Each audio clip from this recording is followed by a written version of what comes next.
Hare Krishna, Prabhu.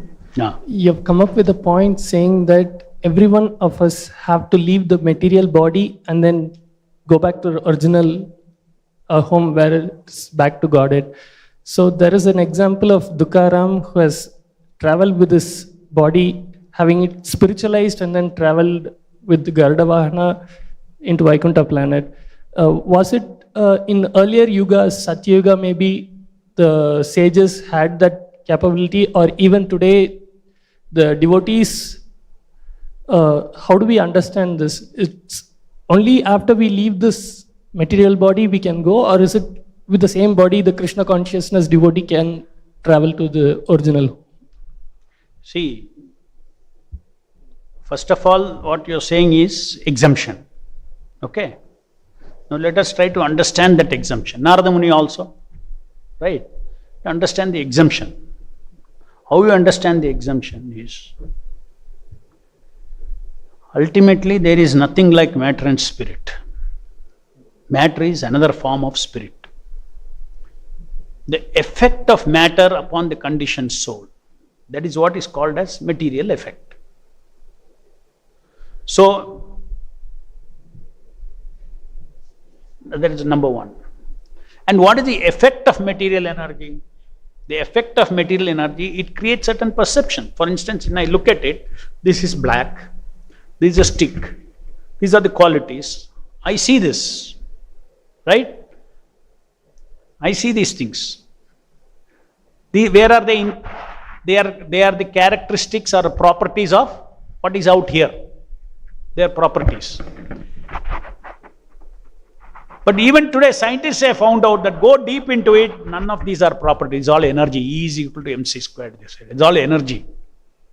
There is no permanent blackness to this. There is nothing like the atoms in this are permanently black. Correct? Scientists have found out, no? There is no difference between gold. If a proper technology is there, take an iron atom, you can convert it into gold. Change the number of neutrons, protons, all those neutrons, electrons, number of electrons, everything. If there is technology, you can change it. Only it costs more than the gold. But theoretically, it is not impossible. Today, science has found out. Theoretically, it is not impossible. That means suddenly I see this, suddenly it has become golden. If there is a technology, it is very much possible. This becomes a golden microphone. So now the question comes, whether this is really gold or whether it is really iron. The truth is that it is neither really iron nor really gold. It is simply the energy of the Lord. At the bottom line, everything in this material world becomes pradhana. That is the real stuff that goes into Mahavishnu's body. Once it comes out, all this permutation combination happens. Changes happen. Goes back into Mahavishnu's body. It's a real energy of the Lord. So now let us take Narada Rishi's body. If you understand the principle of deity, then this question will also be answered. The material effect is not there upon you. To say that somebody's body is not material, it simply means, another way of stating that body does not emanate any material qualities from that body. That is the meaning of saying that is not matter. So Narada Muni had a body. Suppose his body that is there is completely spiritualized, right?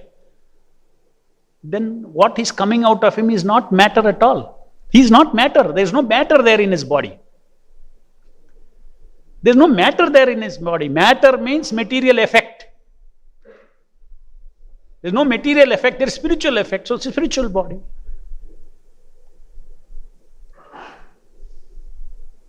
All incarnations of the Lord, they don't have matter effect at all. That is why they are all spiritual. By their inconceivable omnipotency, they show themselves to our material eyes. That we have to understand. Because they can do that. Lord is inconceivable, mystic, by his inconceivable mystic potency. With my material eyes, I can see him. But you should not think that he is material. Because I am seeing him, he is material. Because you cannot see spirit, he has come to show you in this way. And then you are telling him, no, because I can see you, you have become material. Because you cannot see by mystic potency, I have made myself appear before you like an ordinary vibration. Hare Krishna, Krishna Krishna, Hare Hare, Hare Ram. Now, because I am vibrating like an ordinary vibration before you, don't say that now you are ordinary vibration.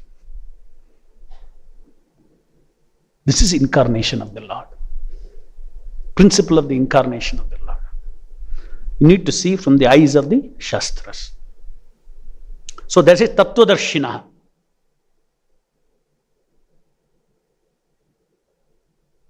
Tattva does not mean only material tattva, spiritual tattva also. A pure devotee, when he sees the deity, then he's seeing.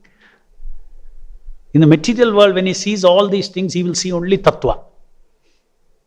But when he stands before the deity, the pure devotee, he doesn't see the tattva. Why?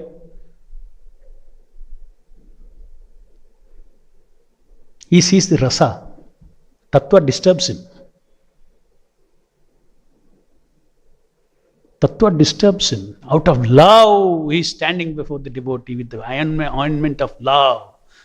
Then nothing, there's no other, there's only, the Lord before him.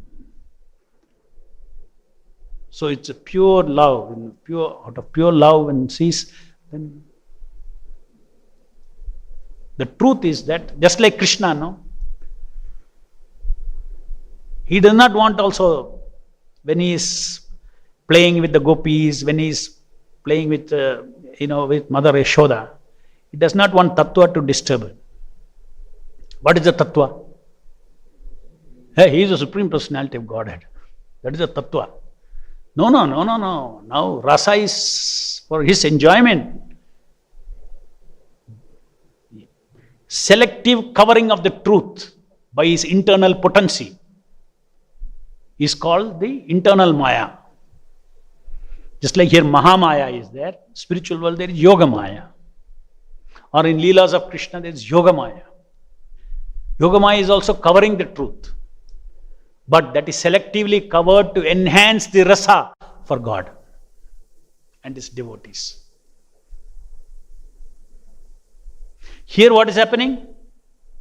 The truth is covered so that you also enjoy. Suppose you have full realization that you are a body of flesh, blood, mucus, urine. Can you live normal life? No. How that experience is created? Maya. Mahamaya. This is Mahamaya, that's Yoga Maya.